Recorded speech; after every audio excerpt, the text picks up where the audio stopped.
Hello, everyone. My name is John Thoburn from the School of International Development at the University of East Anglia in the UK. And this is a book launch for my co-authored book on automotive industrialization, industrial policy and development in Southeast Asia.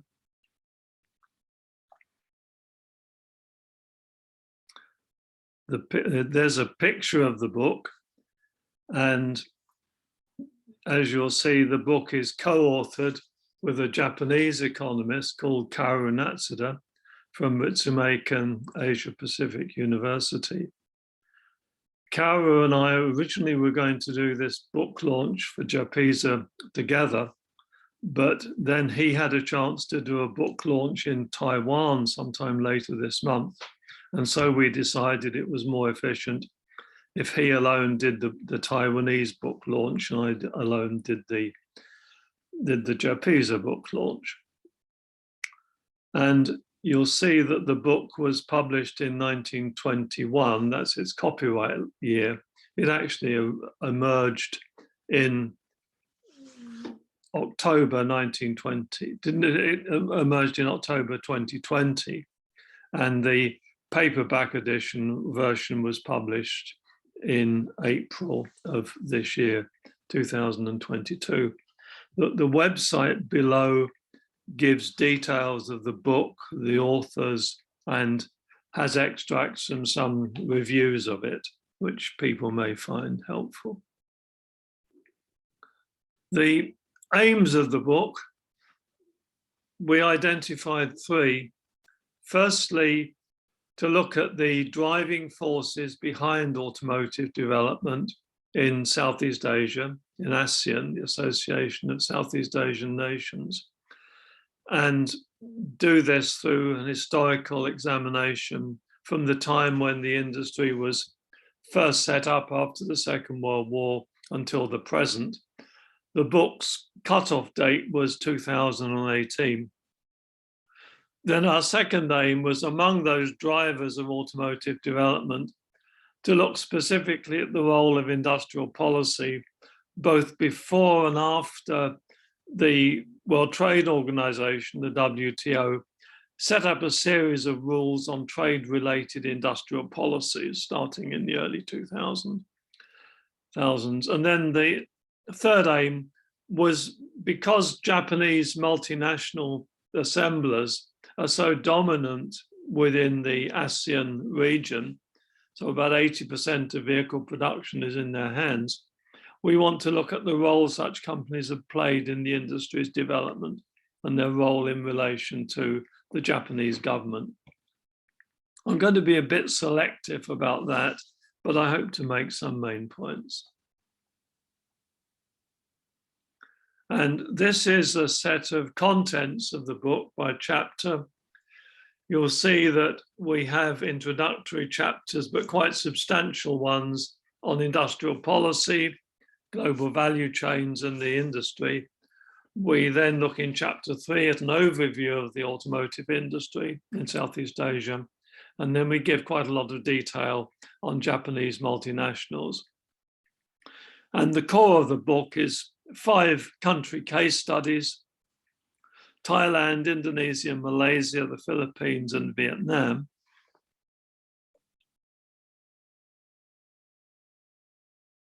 And this table introduces the main countries in quite a detailed, but we hope useful way. You'll see that Thailand is the largest producer, producing almost half or about half of the total Southeast Asian vehicle output. You'll see some figures in the 2018 column for sales. And what I want to highlight is the ratio of sales to production, because this indicates whether a country is a net exporter of vehicles. So Thailand is a major exporter of vehicles. Its sales are less than half of its total production. And Indonesia is the other net exporter, where its sales are 86% of production. And if we look further on, these figures are quite interesting. So Malaysia is a country which is not a net exporter at all. This doesn't mean that it entirely depends on its domestic production, but its small exports are more or less counterbalanced by small imports. Philippines, on the other hand, is a huge net importer of vehicles. Vietnam is still in a state of transition. It only started its industry in the 1990s. And so it's a net importer of vehicles, but I think some things may change in the future. And if we look at some other information on the table, the motorization ratios, these show the number of vehicles per 1,000 inhabitants. So you see that Malaysia has the highest level of motorization, with 439 vehicles per person. Thailand is well motorized, 228 vehicles per person. Vietnam is hardly starting the process with just 23 vehicles per person, because everyone in Vietnam at the moment still goes around on motorbikes. People in the industry think, or work to a rule of thumb, that when income per head reaches $3,000 US dollars, then motorization has a good chance of starting. And you can see that in Thailand, Indonesia, Malaysia, they're well past that. Philippines and Vietnam is still below it, but Vietnam has been, except for last year, Vietnam has been growing very, very fast. So it's reaching the $3,000 threshold. The Philippines, though, is quite interesting.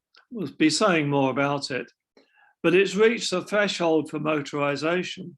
But if you think back to its net imports, its enormous net imports, it's meeting the demand for cars simply by importing them, and its production actually fell very substantially between 1996 and 2018. And this diagram gives you some production figures in a more dramatic way. You see that Thailand is the largest producer and the largest and it's also the largest net exporter. Indonesia is rapidly expanding its production, and as I said, is the second largest net exporter. Malaysia just is going along at fairly static. Philippines fairly static but going down. Vietnam starting to increase its production, although there's been a slight drop off very recently in 2018. Now, the automotive producers, the vehicle producers in Southeast Asia, Thailand, Indonesia, Malaysia, Vietnam, and the Philippines, are sometimes known as the ASEAN 5. And the ASEAN 5 had a combined share of 2018 share of world vehicle production at 4.6%, which means that the ASEAN 5's vehicle production is only a little behind Germany's, and it's larger than that of Mexico, the country which has also had a lot of relocation from foreign multinationals to them. And although we're talking virtually exclusively about the ASEAN 5, there's some very minor automotive assembly and some component production in Laos, Cambodia, and Myanmar. And some assemblers think of having a Thailand +1 idea, that they have most of their activities in Thailand plus one other of the lower income countries, And those lower income countries are Cambodia, Laos, and Myanmar, plus Vietnam. And since I've been using the word ASEAN quite a lot, let me say a few more words about ASEAN. ASEAN, the Association of Southeast Asian Nations, founded back in 1967 with Singapore, Malaysia, Thailand, Indonesia, and the Philippines as founder members. And some new members have joined, like Brunei, but the officially later joining members, Cambodia, Laos, Myanmar, and Vietnam, are treated for many purposes slightly separately. One of ASEAN's big successes has been to set up something called AFTA, the ASEAN Free Trade Area, or the ASEAN Free Trade Agreement, set up in 1993 to progressively, gradually establish tariff-free trade between its members by 2010, which it succeeded in doing for Malaysia, Thailand, Indonesia, and the Philippines. And the later joining members, including Vietnam, were allowed to postpone tariff-free trade until 2018. And ASEAN's AFTA was superseded in 2018 by AEC, the ASEAN Economic Community, which is a more thoroughgoing union with some progressive freeing of factors of production other than goods, but still no common external tariff, and supposedly, to some extent, the progressive reduction of non-tariff barriers to trade, although these still exist. And one thing we should note in the middle, in order for one ASEAN country to export to another ASEAN country, there are rules of origin that those goods must have at least 40% ASEAN content. And that means that even though some countries have abolished rules of content or local content provisions because of WTO requirements, effectively there are still local content requirements within ASEAN.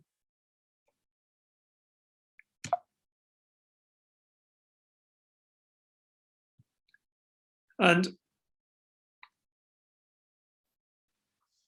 it's helpful to think of the ASEAN automotive production as an automotive regional value chain.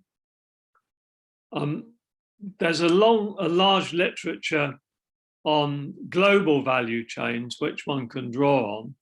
And global value chains look at the whole chain of vertical relations from the final consumers to the original producers.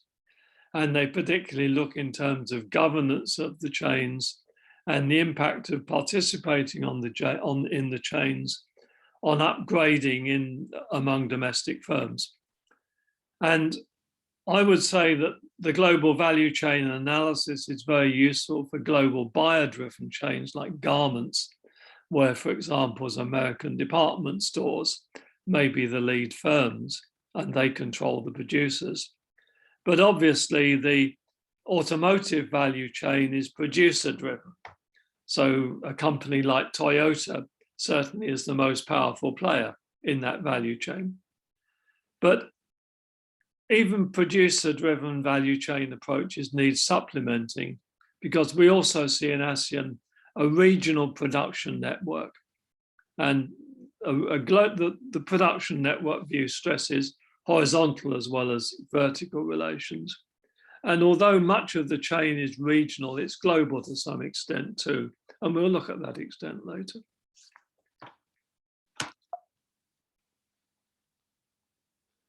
And this picture, which I hope is not obscured on your screens in the way that it's partly obscured on mine, is Toyota's trade within ASEAN, its complementation trade, looking at how it divides its activities between the ASEAN 5. And this is well worth looking at in some detail.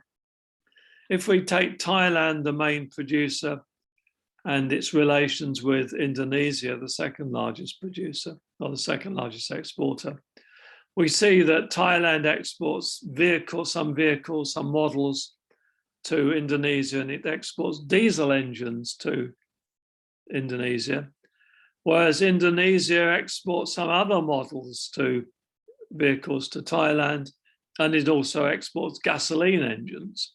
So Toyota has specialized in sourcing diesel engines from Thailand and sourcing gasoline engines from Indonesia. Another quite interesting one is the Philippines, because the Philippines, its main exports are of components. It exports transmissions.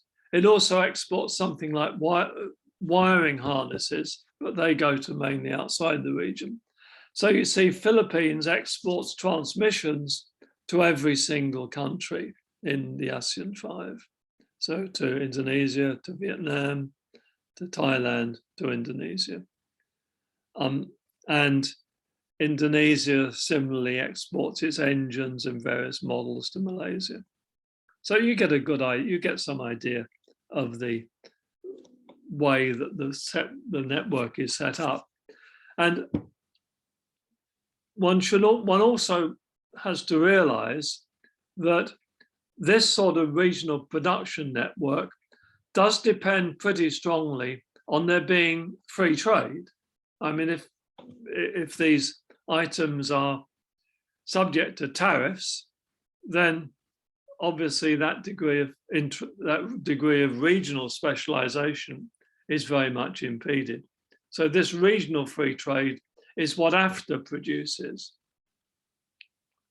And we'll come back to free trade, but let's look at now the policy drivers of automotive industrialization in ASEAN. All the countries started in the early post-war years, that's excluding Vietnam, by using import substituting industrialization. So automotive producers had high levels of tariffs, which generated high levels of effective protection. That's protection on value added. So typically they had high levels of tariffs on vehicles and lower levels of tariffs on components.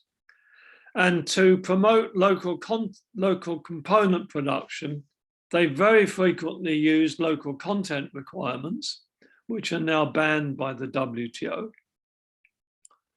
And what's quite interesting is that those local content requirements brought into being some local production, and that's persisted ever since, even though the WTO has banned local contents. The protection of the domestic market attracted inward foreign investment by particularly Japanese firms, and that Toyota accounts for nearly a quarter of Southeast Asian vehicle production. And there are also inflows of component investment too, by the first tier mega suppliers like Denso from Japan or Bosch from Germany.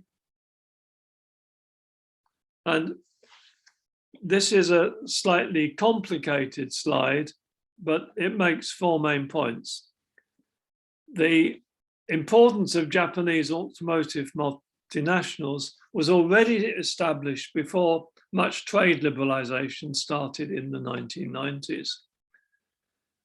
There's been more trade liberalization strongly driven by the ASEAN free trade area, but also by a number of other trade agreements, like the trade agreement between Thailand and Australia. The third point, that industrial policy in practice in ASEAN has to impact the behavior of multinationals. So it affects the country location of vehicles and the country location of components. And that Japanese multinationals are already keen on establishing regional production networks within ASEAN under various schemes, even before after trade liberalization. Now, this slide, which is rather complicated, has certain key points that I want to bring out. And what it shows is how important Japanese multinationals and the Japanese government has been. So ASEAN itself tried for 20 years, between 67 and 88, to introduce trade liberalisation on trade between ASEAN countries. And ASEAN, the ASEAN Secretariat and ASEAN countries working on their own very largely failed. So to give you one quick example, the ASEAN Industrial Project in 1976 failed because Indonesia and Singapore couldn't agree who was the country to produce the diesel engines.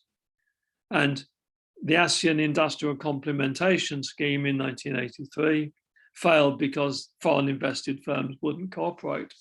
So the first stage of successful regional cooperation was driven by one Japanese multinational, Mitsubishi. It was designed for auto assembly companies with tariff reductions so that those countries could consolidate their assembly countries' parts production into particular countries. And it was later joined by 6 more of the major multinationals, including Toyota, Nissan, and Honda. And the Japanese government played a very important role. It persuaded Indonesia to join the BBC scheme, the brand-to-brand complementation, and Indonesia did that in exchange for promises of increased Japanese foreign investment. And the BBC scheme can be seen as a bridge between, can be seen as a bridge towards after the ASEAN Free Trade Area. And the extent to which trade is regional or global, this pie diagram looks at Thailand's exports. So you see actually Thailand's biggest market is Australia, biggest single country market is Australia. And then the Philippines, but major exports to China, to Japan, to the United States, to Mexico, to New Zealand. So all in all, just under a quarter of Thailand's exports are to other ASEAN countries, the ASEAN 5, and it imports 19% from the ASEAN 5. And its imports, almost half, come from Japan and China. So Thailand is important regionally, but it's important globally too as a producer. And I just highlight this because free trade agreements or economic partnership arrangements, so-called sometimes, are important too in driving free trade and the location of production. And I've highlighted that trade agreement between Thailand and Australia. I should just mention that free trade agreements normally don't mean immediate free trade. They progressively introduce free trade over a number of years. But you see that ASEAN, both ASEAN itself and the individual countries have a substantial number of free trade agreements. What did Thailand do well? It had a large market and a relatively high income and a large population. It initially gave protection and attractive policies for foreign investors, including infrastructure. It encouraged clustering with corporate tax concessions, including ones to shift the location of production away of increased production away from Bangkok towards the eastern seaboard. It had a great idea of having product champions. That's to say, it would identify a particular type of vehicle, like its 1-ton pickup truck, give incentives to consumers to buy it through excise tax reductions, and give corporate tax concessions for foreign investors. And those corporate tax concessions, I should say, were often made conditional on achieving certain amounts of local content, so that Thailand in that way was able to circumvent WTO rules on local content. Pickup trucks were already popular in the domestic market, so that the product champion policy built on existing strengths. And although Thailand's a major exporter its initial policies to promote exports were not successful. And exports only took off as the domestic market collapsed after the end of after the Asian financial crisis. What did Thailand do less well? Well, the first thing to say is that Thailand cannot be seen as the Southeast Asian version of a company like Hyundai. Hyundai was domestically owned and developed in Thailand. All the assembly is based on foreign investment and substantial amounts of the component production based on foreign investment. Its product champion idea will be less easy to apply in the future because the future is with electric vehicles and the demand for that is uncertain. So Thailand actually has promoted electric vehicles in general with some incentives, but not particular model types. But I should say, although Thailand is sometimes criticized for a lack of, as it were, intensive growth, it has effective soft policies, facilitative policies that do help impart local companies, and it's grown some homegrown component multinationals like Thai Summit.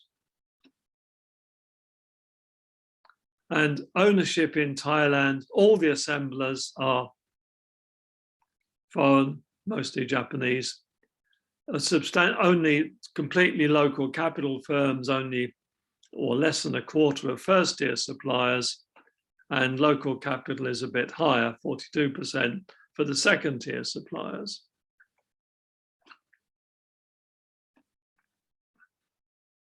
What did Malaysia do badly? It's in a way one of the least successful. It tried to follow the Korean example and develop a national champion, Proton, which with a domestic component network too. There are two key differences from Korea.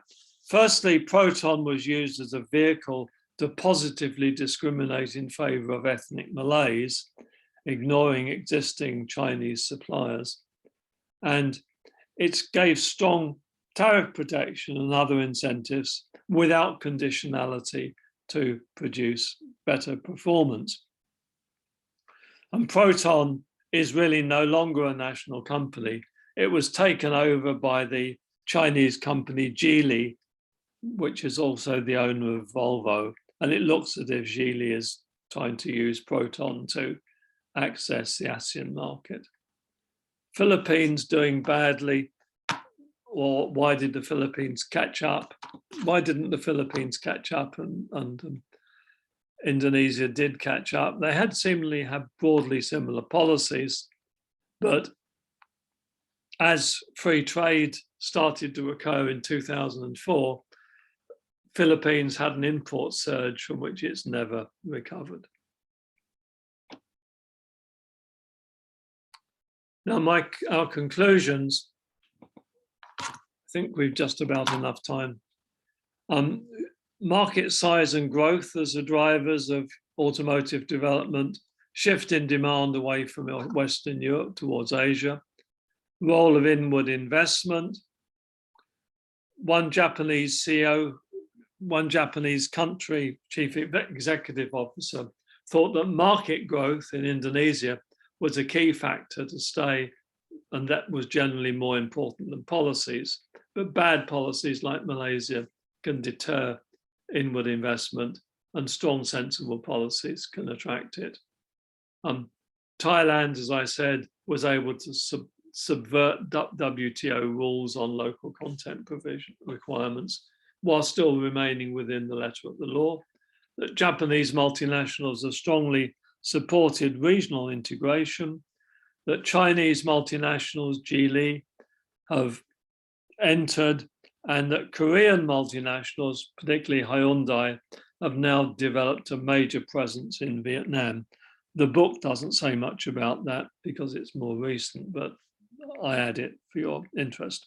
Anyway, thank you very much for listening, and I'll now conclude.